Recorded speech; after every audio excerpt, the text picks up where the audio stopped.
د آی سی سی چیمپئن ټرافي 2025 حواله سره بیګاډیر لیټ محسن نقوی یو پریس کانفرنس کړی دی چې په دغه پریس کانفرنس کې د صحافیانو د چیمپئن ټرافي حواله سره څه پوښتنې لرلې دي او محسن نقوی څه جواب ورکړی دی او په دې ویډیو کې موږ په کم ټاپک باندې خبره کوو. نو منه په دې ویډیو کې په دې خبره کوو چې ووټینګ کې د پاکستان څه پوزیشن دی، لکه فیصله به اوس په ووټونو باندې کیږي، نو د پاکستان پکې څه پوزیشن دی. دویمه خبره ک آیا د انډیا میچز هایبرډ ماډل لا شفت شو، نو پاکستان ته بعد آی سی سی د طرفه د ډیرو پیسو سره ډیماند شوی دی کنه. په دې محسن نقوی څه جواب ورکړي، په دې هم خبره کو چې آیا کچره د انډیا میچز پاکستان نه هایبرډ ماډل لا شفت کیږي، نو آی سی سی او پاکستان ته ایکسترا څه د لکونو ډالرو سره آفر کړی دی کنه. بل دریم خبر پی سی بی چیرمن د بورډ میټینګ نه امید شته کنه، لکه دا کوم میټینګ چې په 29 نومبر یعنی سبا ورځ باندې دی دینه د پی سی بی د چیرمن د محسن نقوی سو امید شته کنه. په دې باندې هم په دې ویډیو کې خبره کو. یو صحافي د پښتنو کو کچره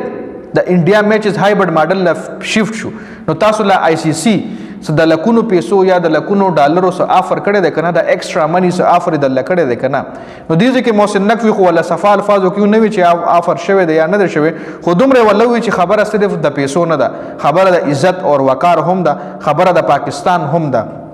د آی سی سی سره مطلب آی سی سی سره زما روزانه وي خبرې کیږي، آی سی سی چې کوم چیرمن دی هغه سره روزانه د ما چټ کیږي، نو خبره صرف د پیسو نه ده، خبره د پاکستان د وقار د پاکستان د عزت هم ده. دا نه چې لکه بس مونږ به پیسې واخلو او د انډیا میچز به هایبرډ وینیو ته شفت کوجی. بل چې کوم د ووټینګ حواله سره کوم خبره ده کو ووټینګ کې د پاکستان څه پوزیشن ده، نو ګور دی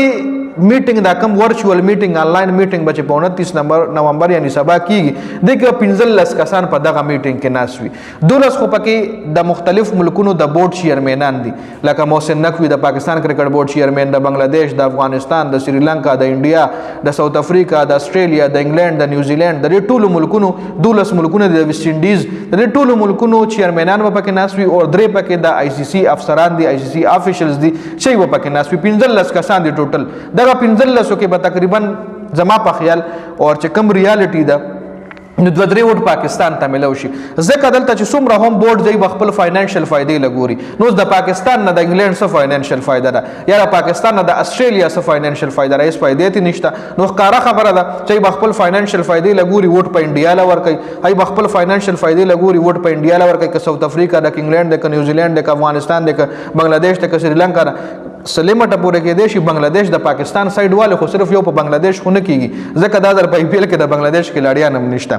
نو ګوره څومره هم فائدہ ده انډیا کرکټ بورډ د نورو ټولو لوبډالو لور کوي. سپانسرشپ انډیا سره ډیر دی، ایڈورټایزرز انډیا سره ډیر دي، پیسې انډیا ډیر زیاته په کرکټ باندې جنریټ کوي. په دې وجه داغه منمانی چې کم دی آی سی سی کې چلی. نو پوټونو کې د پاکستان پوزیشن چې کم دی انتهایی ویک پوزیشن دی، پاکستان ته ډیر کم ووټ ملاویږي کې سبب د میټینګ نه پس په ان شاء الله زوی جوړ کوم بیا بدلوي هم چې څومره وړ پاکستان ته ملو شو. جی خبر چې کوم که آی سی سی بورډ میټینګ کې فیصله وشو، لکه یو صحافي ته پوښتنه وکړه کچري آی سی سی بورډ میټینګ کې فیصله وشو چې تاسو آی سی سی چیمپئن ټرافي هایبرډ ماډل لا شفت کړئ یا د انډیا میچز هایبرډ ماډل لا شفت کړئ، نو دستا بیا سوي دستا بس ریاکشن وي. نو محسن نقوی ولوي چې زما به خدا ریاکشن زما بدای چې زبر د پاکستان حکومت سره رابطه کوم، پاکستان حکومت له بویم چې اوس خوټونو دغه رنګ فیصله راغه په ووټینګ باندې فیصله وشو، فیصله دا وشو چې هایبرډ ماډل لا شفت کړئ، نو بیا به حکومت فیصله کوي. خو دې ځکه د لویم چې محسن نقوی د پاکستان حکومت کې هم یو ډیر اهم کردار دی. محسن نقوی دا ټیم داسې دی کنه داسې چې دا ټول ملک هغه مړه رانیولې دی. پاکستان کرکټ بورډ چیرمنی خو هغه داسې ده چې یو پارت ټایم جاب دی، لکه هغه داسې ده چې سړی ولا داسې یو 15 منټ هغه د چیرمنشپ لور کوي، نور خو هغه منډه تړي د پاکستان په حکومت کې دی وروره. نو د پاکستان حکومت هم هغه سره خپل دی، هغه بیا خپل فیصله کوي چې څه کیږي څه نه کیږي. خو زه به هغه کار کوم چې پاکستان لا پکې فائدې محسن نقوی په خپل پریس کانفرنس کې دا هم وي.